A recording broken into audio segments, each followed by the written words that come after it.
STALKER 2 Gamescom QandA GSC Game World talks about the final rush to launch. STALKER 2 is real, and it's promising. I can confirm as much after having had the chance to try a brief demo of Episode 1 during Gamescom 2024. This sequel has had to go through an untold number of hurdles, starting with the cancellation of the original project, announced in 2010, and the disbandment of Ukrainian developer GSC Game World. Thankfully, after a few years, the studio was reformed.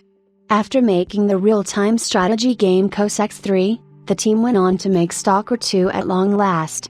However, the troubles were far from over, starting with the Russian invasion of Ukraine that forced them to stop development for a while and relocate to Prague, and there was even an office fire at some point. The game is now basically complete, however, and it also looked fairly polished from what little I played. Granted, it would be impossible to even attempt to judge a game this big after a half-hour session where players were also left to understand the mechanics on their own. Still, the Unreal Engine 5 powered visuals certainly look great, and the atmosphere is top-notch. After the hands-on, I chatted with lead producer Slava Lukianka and PR specialist Zakir Bacharov to discuss the game's short road to release. As a reminder, STALKER 2 will launch on PC and Xbox Series S Vertical Bar X on November 20th, and it will be available on Game Pass from day one. First of all, I wanted to ask how the team is doing. It would be a big understatement to say you've been through a lot. Now that you are so close to the finish line, what does it feel like? Slava Lukianka, I would say there's all kinds of anxiety and excitement. We are preparing both versions of the game, including a build for Microsoft, because we need to pass through the certification for the Xbox version, and we need to do it in advance. Starting yesterday, we also started to receive public opinions from Gamescom, and it was pure anxiety. Currently, it's slightly changing because we see the reception and we see that actually people like what we are delivering. Having this kind of feedback from the fans is something that reinforces the team spirit. Last year, at Gamescom 2023, you allowed people to play STALKER 2 for the first time. How did last year's hands-on allow you to gather feedback, and what did you improve based on that feedback? Slava Lukianka, we had a lot to process. We were observing what the majority of the players were feeling. We also had a strike team discussing their impressions daily on what the players were doing in the demo and what they talked about. Based on that, we reshaped the way I performs their actions, how they choose their targets, and how they fight against the player. Most essentially, we have redone the dialogue system, so talking to other NPCs became, I would say, more fluid and more natural. I guess there were many more tiny things that improved, too. Performance, too, I'd wager. Slava Lukianka, yes, but that is something that we didn't just gather from the users' feedback. We just knew it had to be done.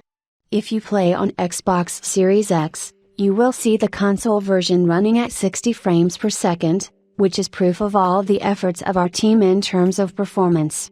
Zakir Bacharov, I must say that the overall feedback that we had from last year's event had a big impact on our decision to postpone STALKER 2 because it was the first time people played it.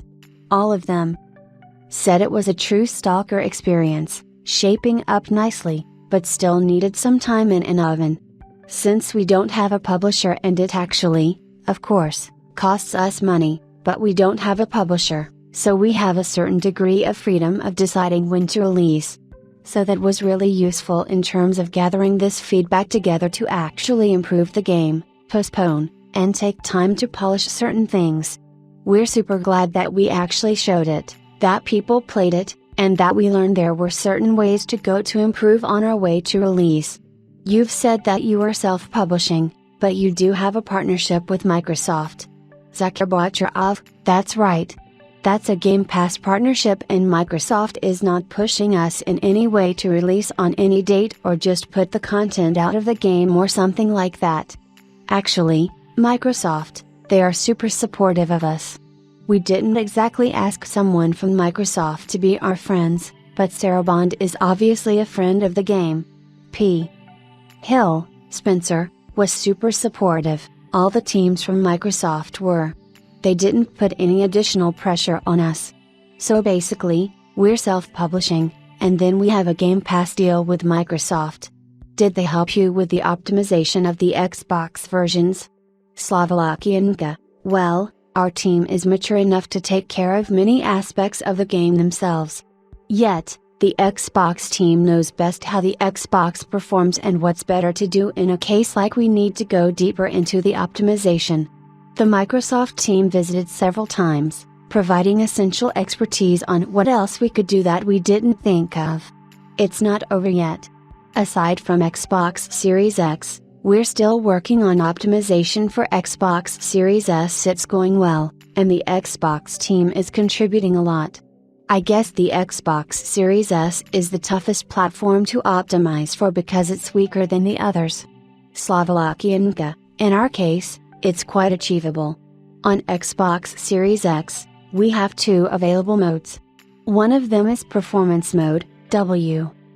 Here the game is running with 60 FPS and slightly different graphics than in Quality Mode, which looks super awesome with all the reflections and high-resolution textures, but runs at 30 FPS. We are trying to achieve a similar experience on Xbox Series S by combining these 2 approaches.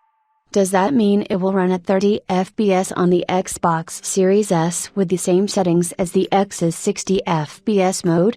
QandA. Not yet.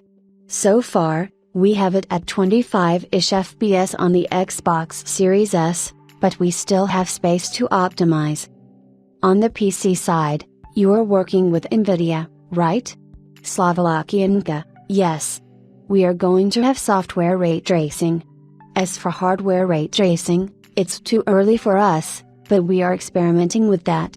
We are trying to have it on the release date, but it is highly unlikely you will have it at launch. But NVIDIA DLSS will be there. Okay, let's talk about the game itself. Have you shared an estimate of how long it will take to complete Stalker 2 on average? QandA. So far, I can judge only through the playthroughs me and my colleagues had, but you know, when we play, we are way different from each other, as we are focusing on different stuff. I would say it will take approximately 25 to 40 hours to beat the game, and yet, within one playthrough, you won't see all the content we have because the story is non-linear, and your decisions impact what you're going to see and some locations will change based on the decisions you made.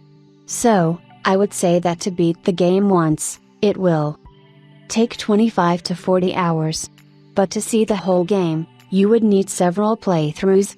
I know you confirmed that there will be several endings to the story. Can you share how many? Zakharbatcharov. I think it was just confirmed yesterday on IGN, so it's super fresh. It will be 3. On the game's Steam page, it says that you'll support mods. Can you discuss that? QandA. Yeah. Stalker is an owned franchise not only because of the games but also because of the support from the mod community, which has thrived for the last 15 years, and we don't really want to abandon these people. So, after the release, I can't say when exactly, but we want to do it as close as possible to the release date. We will have the official mod support. We are cooking up some new, interesting initiatives for next year. Are you going to distribute the mod tools? QandA. Yes. Will players be able to download mods in Stalker 2, or is it going to be out of the game like most PC mods? QandA. That's something to be defined, but we are striving to support both PC and console. Zakharbatcharov. Yeah, we're actually already supporting them with mod.io in the original trilogy. I can't confirm whether it's going to be mod.io or something else for Stalker 2. But the thing is, the modding scene is a little bit of a Wild West right now where you need to download files, replace files, etc., so we want to make it structured. There are certain ways on the market to make it structured, Steamworks, mod.io, and others. We're exploring, we're playing for that, and we want to do it as close to release as possible, but we cannot just guarantee it's going to be on the release, but we are doing our best efforts to be there on time. You also mentioned multiplayer support coming after release. What else can you say about it, if anything? How long after the release, and what would it be like? Zakharbachev, I don't think we have many updates on that side. We are now fully concentrated on single player. Is it still planned to be relatively soon after release? Zakharbachev, it is supposed to be an update after the release. A free update? Zakharbachev, yes. But for now, we're making the single player as polished as possible. Everything connected to multiplayer probably belongs to our post-launch phase, so we just don't have an update on that right now. Okay. Putting aside the multiplayer topic, are you going to continue to improve Stalker 2 post-launch with new features? QandA, first of all, we are going to have to do the story DLCs. These will be huge story DLCs which would expand on the story of the characters and the zone itself. Before the DLCs are released, we will provide several free updates for all players. You shouldn't expect any cut quests because we are not cutting anything from the story. Yet, there are a few things that our team wants to deliver, but we know they're tiny things that will be very nice for the players, but they can wait till the post-release. So, you can expect several free updates along with the patches and bug fixes. Zakharbachev, we're crafting a game that we really hope, and we're working hard on that, will not be a game to be forgotten 2 weeks after release. As Slava said, we're going to support it. At the moment, we're doing our best efforts to polish the game.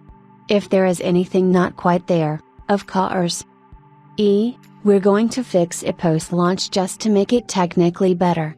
At the same time, we plan to support this game for a while, so it's not just something to be released and forgotten. Obviously, the 2 DLCs are part of this plan to keep it updated. Probably, part of our efforts will be dedicated to the technical stage until the release, and then we're going to continue with free updates and DLCs in the future. What are you doing with the additional time you have with this last 2-month delay? QandA, it's specifically to improve polish. During this period, we are fully focusing on fixes and optimization. We are not adding anything new, we just want to make sure that the players will get the best experience on the release date, so that's why we needed this additional amount of time. Zakharbachev, and to spend some more money on that as well, because it's a big team and we're basically financing the game ourselves, so it's also additional expenses for us. That's the other side of the delays. That not everyone talks about QandA, everything comes at a price. That's why publishers often say no, just release the game. Zakharbachev, probably yes, so not having a publisher is nice. We can spend more money laughs. How big is the team at GSC Game World right now? Zakharbachev, 430 plus. New members come in constantly, I think it was 430 plus when I checked last time, so somewhere around there, all working on one game. That's more than I expected. I mean, CD Projekt has fewer developers working on the new The Witcher game. Zakharbachev, do you want a fun fact? This guy, Slava, worked on Cyberpunk 2077. Interesting. What can you tell me about the A-Life 2.0 AI system? What kind of behaviors will fans notice while playing Stalker 2 QandA? In every region, with some slight exceptions, you may run into encounters that will be generated based on where you are, what's happening around you, and what happened before. Let's say that a couple of NPCs go near an anomaly, they start to fight each other, another NPC someone steps in the fight and dies. You can observe all that. But this part of A-Life is quite simple because it's based on the generic components, NPC, mutant, anomaly. There are also special encounters, which are little bit tiny stories, and all of them have their own specifics, and they'll be able to be more interesting, I would say, showing off how the AI works. There can be quite unexpected events. Can you help NPCs during these encounters? QandA, typically, it's something about finding someone's stash. These are simple tasks. Every stalker scattered stashes across the zone to keep their stuff. Maybe someone sends you there to pick it up, yet something happens along the way or around the stash. That is one of the examples of the short stories you'll encounter in the world. Thank you a lot for your time.